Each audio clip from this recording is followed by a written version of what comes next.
In this tutorial, I'll guide you through the process of training your own custom gun detection model using YOLO11 on your local machine.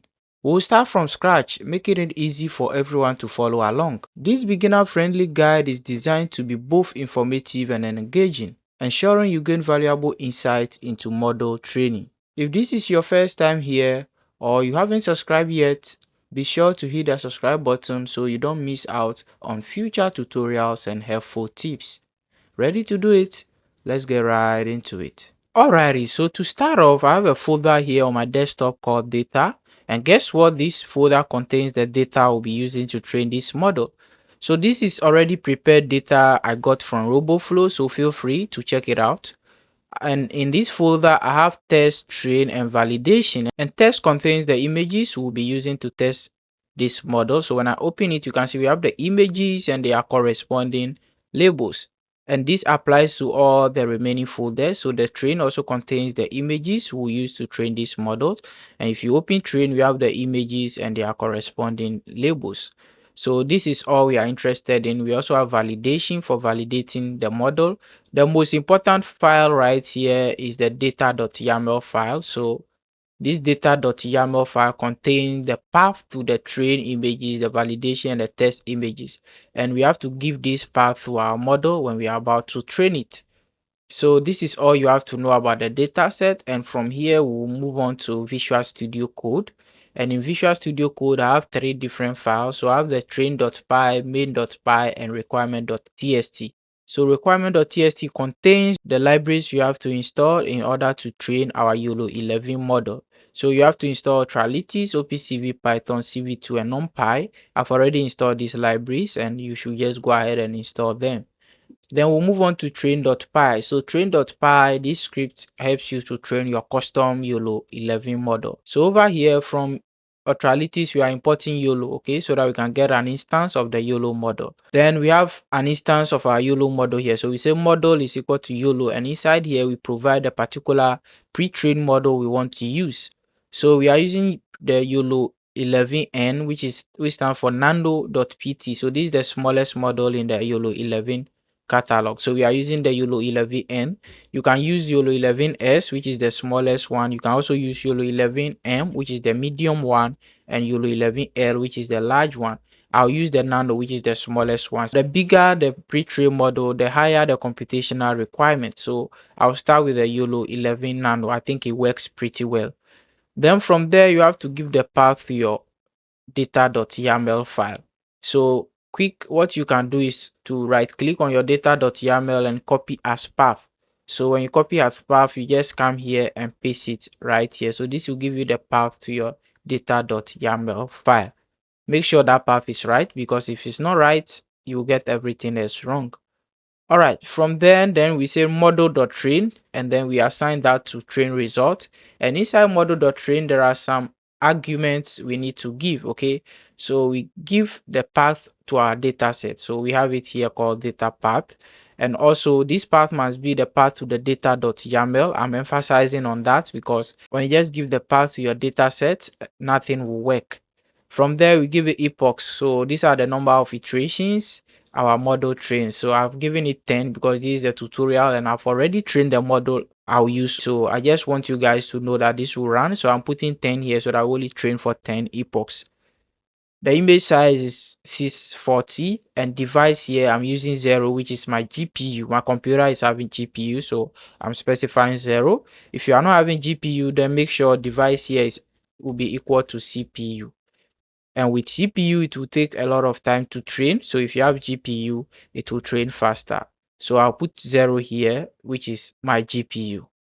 Okay, so from here, you can just run this script and your training process will begin. But there are a lot of hyperparameters you can still specify. For that, we can go to the Australities website, and the link to this particular page will be made available in the video description. So when you scroll down over here, you can see there are some arguments you can still specify. So the data which we have done, epochs which we have done, we also have time, so you can choose between time and epochs. When you choose time, it will train for that time and stop training instead of epoch. So you can also choose time to train for an hour, train for 30 minutes, and so on. You also have patience. So these things here are self-explanatory, and make sure you just go through them. If you need to specify any of them, you can just put it right here. But I think with these four, we are cool to go. So from here, I'll just go ahead and run this, and this should kick off my training process. So here we go. It's now scanning the training images. So it has scanned 776 images and zero corrupt image. It's doing the same for the validation images. So 244 images for validation and zero is corrupt. So we are cool to go. The training process will kick off very soon. Alright, so our training process have started and we are epoch 1 out of 10. So I'm just training for only 10 epochs because I don't want this tutorial to be long, and I've went ahead and trained the model which I have here.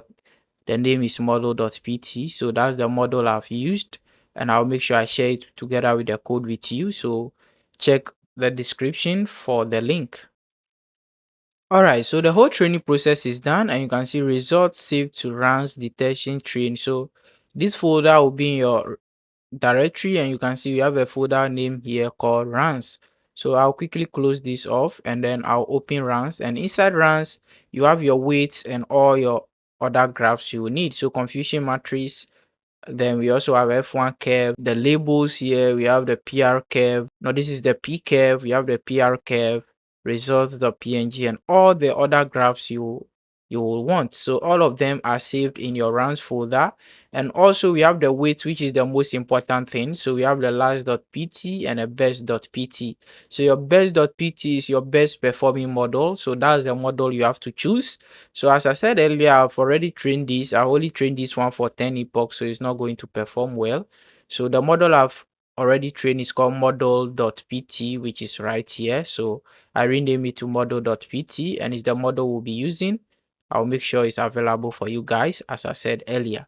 So that's all for the train.py script. So I can close it here, also close data.yaml.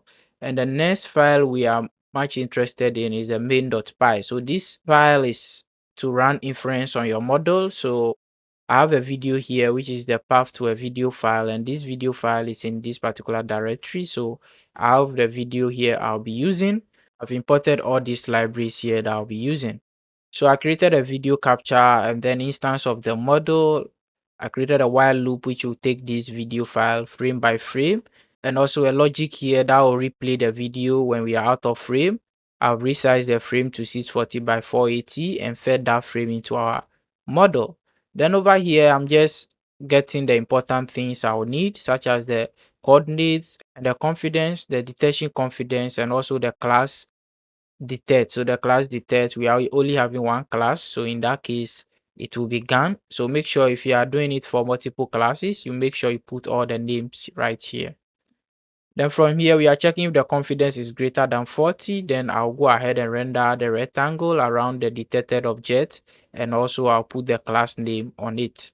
From there I'm just displaying this and also throwing in this cap.release and cv2.destroy all windows in order to release the capture device and also destroy all windows when I close the program. So this is all the test script is doing, and I'll go ahead and just run this, and if everything goes well, this should load up the video file and start detecting guns in it. And here we go. So guys, you can see this is detecting the gun, and I think it's performing well. After this, I also render how my training went and how the GPU memory was consumed, the CPU memory was consumed. So it will be a short video and you watch it after, right after watching this particular one. So that's all for the detection. I'll close this now. And from here, this is how my whole training went on. So I trained this overnight, and I've also captured how the GPU memory was behaving and the GPU consumption and also the RAM consumption and everything. So that's what you are also watching right here. Alright, so guys, this is all for this particular tutorial, and you can see how easy it is to train your custom model on your machine. I hope this will be helpful to you guys. And also, if you find this helpful, then make sure you subscribe and also share this video to someone else so that this will encourage me to keep the content coming. Let me also know what you think about this tutorial. Make sure you leave your comments. I will really appreciate that. Thanks for watching once again, and I'll see you in an upcoming tutorial.